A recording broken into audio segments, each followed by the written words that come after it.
Hey guys, it's Kev here, gamertag Nolan Kelleher 1, and I'm bringing you a game of Domination on Karachi. We're playing in a 5-person party, so the game's pretty easy. We all know what to do. We kind of say before the game we need to spawn lock them on C. So we just cap C at the start, usually just to get the points rolling. We've no intention of keeping it whatsoever, and as soon as they try to take it, we say please do, just let them take it. So at the start I rush to B.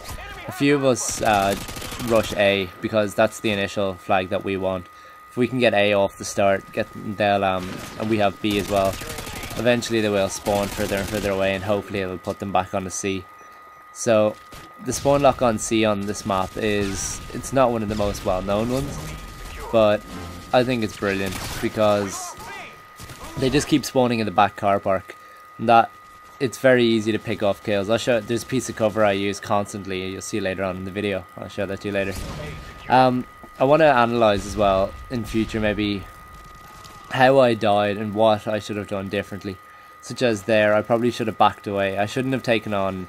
I saw the guy popping his head over the wall, and then there was another guy right below him. So I was kind of fancying my chances at the time, taking off maybe the one guy and then moving the aim over to the other guy and getting him. But in this game, the health system is very different to things like maybe even COD 4 or the game I used to play, which was Halo, where you could outshoot 2 or 3 people just because you have a good shot. In this game, it works completely different in that there's someone who's been playing this game every day of their life, and there's been someone who just picked up the game maybe a day ago. The person who just picked up the game could quite easily kill the person who's been playing every day of their life. It has a lot of the deaths in this just have to do with positioning really, and just awareness, because there's nothing you can do when it takes about half a second to kill someone. So basically in this game I let's stop saying basically, I depend on my teammates for callouts. You can see we're always talking. We're kind of saying okay, they're going to spawn at C. Eventually you'll see a guy in our team, not one of our party of 5, the only one not as our party of 5, run in. And you see me and I think it is DJ at the time anyway. We're saying, okay, they're going to spawn clock tower, which is where I'm looking now. And we just need to kind of back away. So, callouts in team games in general are just so essential, they really are. Especially when you play a team game like Search and Destroy, that is how you're going to win. Even if, say, he knows where you are, if there's 2 of you who can cover that other person while he's going to try go from, then that guy doesn't have much of a chance. That's why if you come up against a party of 6 in Domination and you're on your own, I'd rarely stay in if I was on my own, because 9 times out of 10 they're going to be calling out where you are. They're going to be saying certain things. Here you get to see the lack of power on an ACR, which kind of annoyed me because I sprayed about a clip into him, but I got the headshot after all that, so there you go. Yeah, so the spawn lock on C on this is pretty easy. As soon as you can get A and B, and if you have Marathon on, you can probably get a nice nade on A before they can even get to it. So as we all you'll see on the radar, we all push up after a while. Because as soon as you get this spawn lock in, they may as well just quit out because it's so difficult. This is the piece of cover I use when you're trying to spawn lock on C.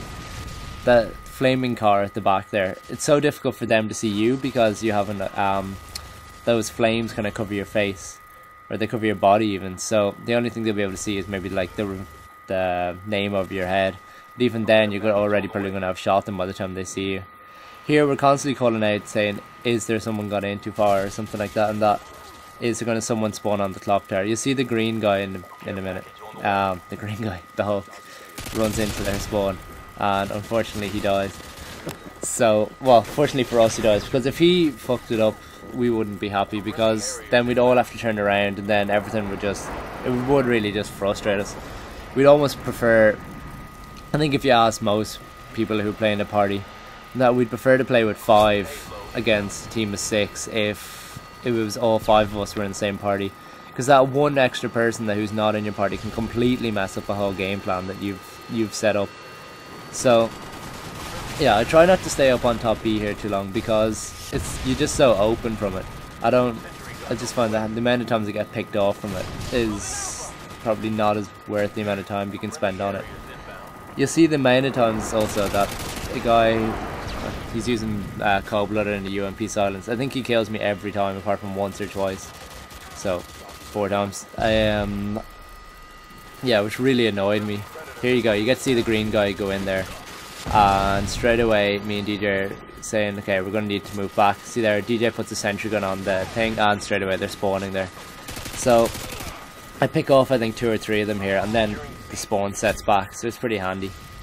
Yeah, so the people we're playing with, I think DJ met on Huppet Gaming, that thing that Woody set up, which is pretty handy. Everyone I'd say you find on that is pretty solid player. No one, you know, everyone knows what to do. If they don't know what to do, then they'll listen, they're not stupid. Yeah, the Rage Clan, we always play Domination if we have a full party, because it is just free kills. That's the reason I think I find free for all is so easy to play, or easy to get gameplays on anyway, because when you're playing with good players constantly, it's so difficult to keep getting kills. I was saying this with someone earlier, in that you're all going to be aiming down the same places. If you're playing in Domination, you're going to spawn lock them. There's only maybe 2 or 3 ways they can come out. Here the game looks like it's about to lag out, but thankfully it didn't. So yeah, say there's 5 or 6 here. Here I really was not happy. I don't know how a Cold-Blooded UMP just outshot me there. I wasn't happy at all. You probably see my mic still complaining about it. So yeah, the point I was saying before, if there was people, you have, say the 5 people I'm playing with and we're in a party of 6, there's only 2 or 3 ways that the people can get out who are spawn locked, so everyone's kind of aiming down the same place, so it's kind of just whoever sees them first, or whoever basically is the first shot on them, probably going to get an assist, like Stu.